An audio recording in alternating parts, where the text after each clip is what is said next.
Right now, we have arrived in Old Delhi's Kucha Mahajni market. This is one of the markets which basically decides the rate of gold and silver. Right now, I'm also joined by the All India Jewelers Association President, Mr. Yogesh Singhal. What we have seen that there is a sudden rise or a spike in the price of silver. How do you see that? देखिए, सोने चांदी का भाव पिछले एक साल से बहुत तेज़ गति से बढ़ता जा रहा है और इसके कहीं भी रुकने की संभावना भी कोई नज़र नहीं आ रही है।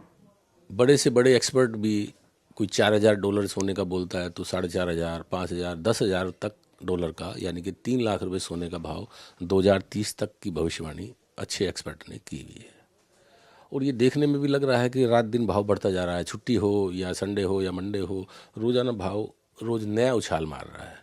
इससे बहुत पैनिक स्थिति है। ग्राहक भी जो है असमंजस में है कि कहाँ से भाव गिरेगा, कैसे करें, लें ना लें। जिसने नहीं लिया तो उसको ये वो है कि मेरी करेंसी पैसे में रह गई। अगर मैं पिछले साल चांदी लेता 1 लाख रुपए में तो 1 किलो आती, आज 2.5 लाख रुपए चांदी का भाव है तो 400 ग्राम रह गई। तो हर व्यक्ति इस अंधी दौड़ में अपने रुपये को हैज करने की कोशिश कर रहा है। अच्छा, एक चीज़ और बताइए कि ये जो रेट बढ़ रहा है इसकी बड़ी वजह क्या है? देखिए, इसकी बड़ी वजह समझने के लिए एक सिनेरियो समझिए। जैसे भारत देश में नोटबंदी हुई थी, 30,000 रुपये सोने का भाव था जो कि 60,000 रुपये तक बिक गया और उसके बाद फिर 30,000 आ गया। वो पूरे वर्ल्ड में डॉलर बंदी समझ के चलिए आप, क्योंकि डॉलर के प्रति अविश्वसनीयता हो गई है। 2023 में रूस यूक्रेन युद्ध हुआ था, तब अमेरिका ने रूस के जो बॉन्ड हैं वो फ्रीज कर दिए थे।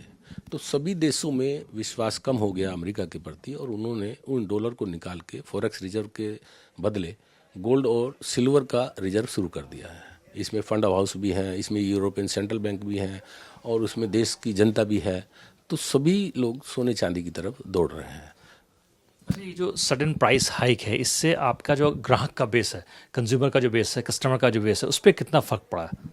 देखिए, ग्राहक ज्वेलरी में ना जा कर के, सोने चांदी की जो ज्वेलरी है उसमें ना जाके वो बुलियन में जा रहा है।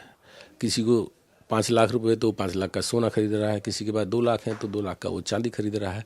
तो इससे ज्वेलरी के क्षेत्र में बहुत बड़ा एक संकट आया हुआ है। और यूँ कहिए कि जो हमारे कारीगर हैं जो बनाते हैं ज्वेलरी को, वो भी एक बेरोजगारी का सामना कर रहे हैं। वो भी परेशान हैं कि भी अपना खर्चा कैसे निकाल लें, ज्वेलरी नहीं बिकेगी तो। बुलियन से उनको कुछ नहीं हासिल होता। बुलियन से तो वो ज्वेलरी बनाते हैं, उसको बेचते हैं, तब उनके घर में 2 पैसे आते हैं। अच्छा, ये जो ट्रेंड है वो कब तक इस तरह से चलता रहेगा या कितने वक्त में एक्सपेक्ट कर सकते हैं, अनुमान लगा सकते हैं एज एन एक्सपर्ट कि ये जाकर के स्टेबलाइज हो जाएगा? देखिए, एक्सपर्ट की राय तो 2030 तक आ रही है कि डॉलर 10,000 हो जाएंगे। $10,000 का मतलब ये है कि तकरीबन 3 लाख रुपए सोने का भाव आ जाएगा। ऐसी चांदी में भी $100 का या कोई इससे भी ऊपर के लेवल आ रहे हैं।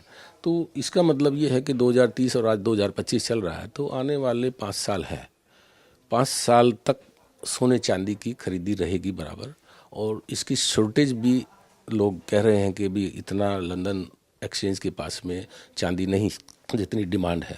तो इसका असर आने वाले लंबे टाइम तक देखने को मिल सकता है। जब तक कोई करेंसी, जैसे 7 देशों की मीटिंग हुई थी, अगर कोई करेंसी डॉलर के बदले में मान्यता दी जाए तो हो सकता है कि सोने चांदी पे प्रेशर कम हो और उस करेंसी को बाजार में चले, उसी सभी देश लेन देन अपने व्यापार का करें, तब जाकर के इसमें स्टेबिलिटी आ सकती है या गिरावट आ सकती है। Right. So this was the president of All India Jewelers Association, Mr. Yogesh Singhal, who was speaking exclusively to NDTV 24/7 with video journalist Rakesh Akil for NDTV 24/7.